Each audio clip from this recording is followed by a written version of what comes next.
Hello, welcome to Pop Along RC, the RC car channel dedicated to RC car racing and getting you guys on the track racing yourselves. So if you're a regular to the channel, you will know that over the last year we have got into RC car buggy racing. That's the two-wheel drive buggies indoors. In the UK, most tracks are carpet tracks, therefore a good carpet car is going to be what you need to get around the track. Unfortunately for me, I don't own a decent carpet car. Therefore, when I heard the announcement that the Schumacher LD3 was due to hit the shelves, I made sure I got one of the first orders.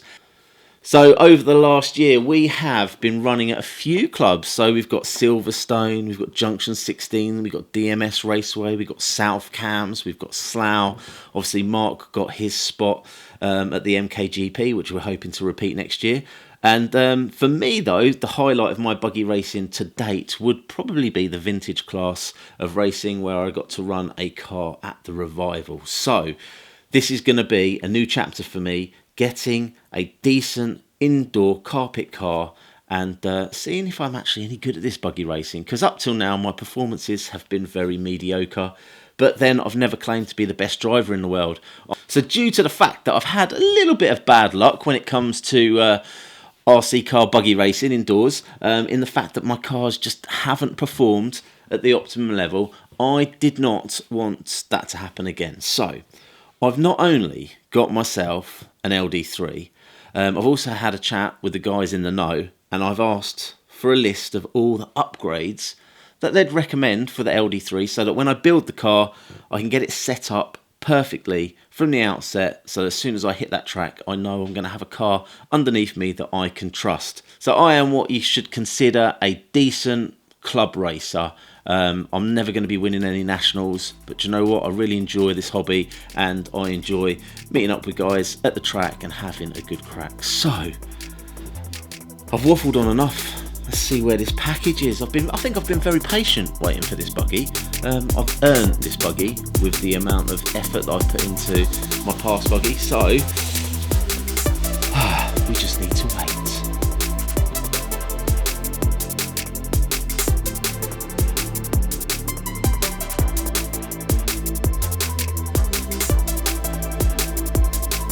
Oh man, come on!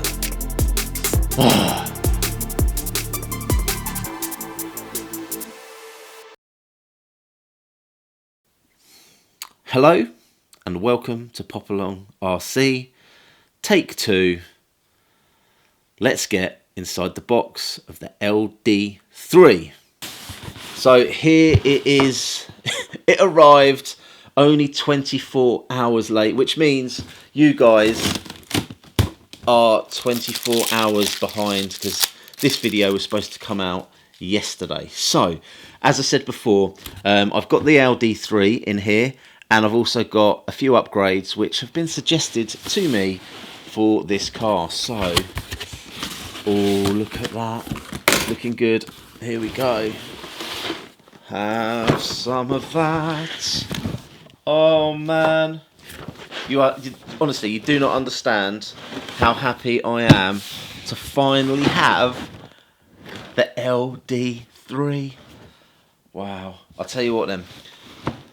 No delaying, let's get inside the box, let's talk through what you get in the box and also the upgrades that I have ordered. So if you are going to be running a two-wheel drive indoor buggy, the LD3M is probably the best choice for you. We've got the M. There's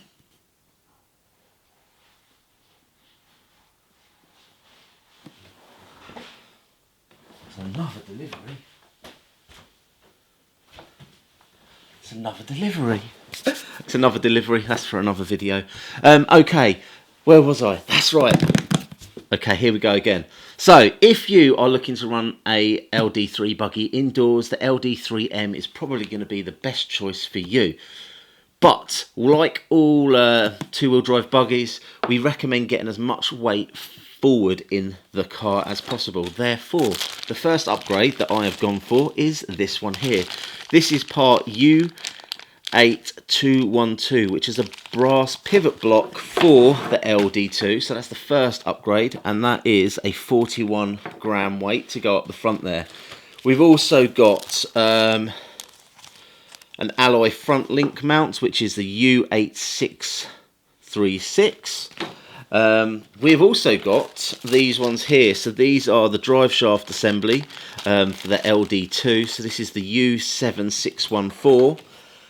We also have, again, to get the weight up to the front, we have this here, which is the brass radio plate. So this is again for the LD2 and the ST. It's 30 gram weight there for the car. And then a few little tuning options. We have also got here some of the Core RC springs. So I have gone with the CR811. We've got here the CR832 and also the CR810. So they are the tuning springs for the suspension so that we can really dial in the performance for different types of tracks. Okay, I think it's time. Let's get inside the box. Okay, so I do first of all have to say that I absolutely love the design of this car, but let's have a little look. If you are familiar with Schumacher cars, you will know that everything comes bagged up. So you've got lots of little bags and all the different parts. So we have got plenty of bags to sort through. So I have got a little bit of a history of building Schumacher cars. However, I kind of rushed through the Atom video to try and get the video out quite quickly, and unfortunately, as a result, it wasn't really set up particularly well. So for this one, what I am actually going to do is I'm going to take my time to make sure I build this car properly, and therefore it will run for me when I first put it down on the track. Again, I'm not wanting to be messing around too much when I'm driving this on the track. I want to just enjoy my driving. So this set comes with grease and oils, and there's some Loctite in there as well. So we have got lots of little bits and bobs. So hopefully when we get down to the manual, it's going to be a really easy way to work through. Then wheels wise, obviously this car does not come with tyres, so we have actually got some white wheels. Now I have ordered some of the new Schumacher Fusion Slims out of stock at the moment, so I haven't got any, but they're probably going to be the tyre of choice that I'm going to run on this car. For the rears, I've gone with the Cactus Yellows, I believe. However, for Silverstone Club and also the MKGP, I think we're going to be going over to Mezzos. So I do need to order myself some Mezzos to get used to running those tyres on that carpet. Then here we have the shell. So that is a J concept shell. It's really nice design. This will be done in a pop-along livery. So we'll be looking at our yellow to orange to red fade with a little bit of white highlighting in there. So do I do loads of masks or do I stick with what I normally do? I don't know for this one. Hopefully we'll get a couple of shells so we can play around with it. You get your decals, which are here, so they'll look really nice. I have actually got some white and black pop-along stickers, so I can probably hold the same colour scheme throughout the car there. Got our window masks for the shell, some little O-ring spacers there, some more O-ring spacers, and then last but not least we have our manual. So I guess the question really is what to do next. Now I am all for taking my time to build this and go through the manual step by step, and I'm quite happy to document my journey. However, what do you guys want from us? Would you like a time lapse of the build? Would you like a step-by-step guide on the build? Or would you prefer us to sort of just go through the motions with me chatting nonsense and occasionally show you details of maybe some of the more intricate parts of the design and the hop-ups and bits and bobs that we're going to add. Pop it in the description down below for us, and then I will probably get started on this build. First things first though, I'm going to have a little look through the manual, and looking at it right now, there's a lot of stuff to build on one of these things, but I have options. I could send it off to Mark, and I might get it back before the MKGP in 2025.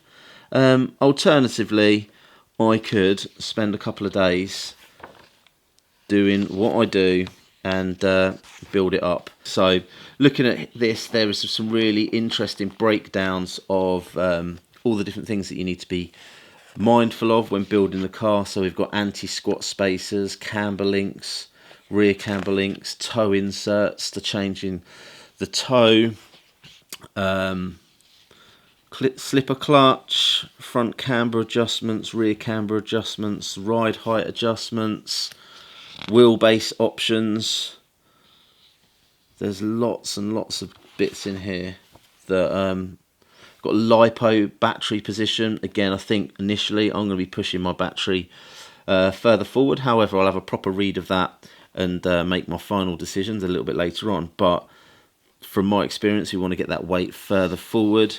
We've got these spacers here for adjusting your differential heights. We've got front yoke you can change, pivot block height you can change. Okay, so front wishbones and rear wishbones, they have got different mounting holes. So the front ones have 2 options, the rear have 3 options. Hinge pin heights you can change, rear hub heights you can change with the little pods there.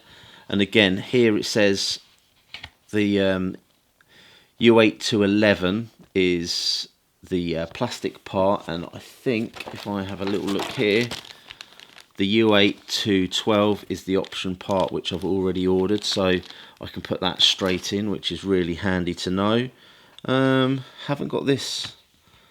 Maybe I need to look at that. So that's the U7665, which is the brass toe-in strap. And then tyres.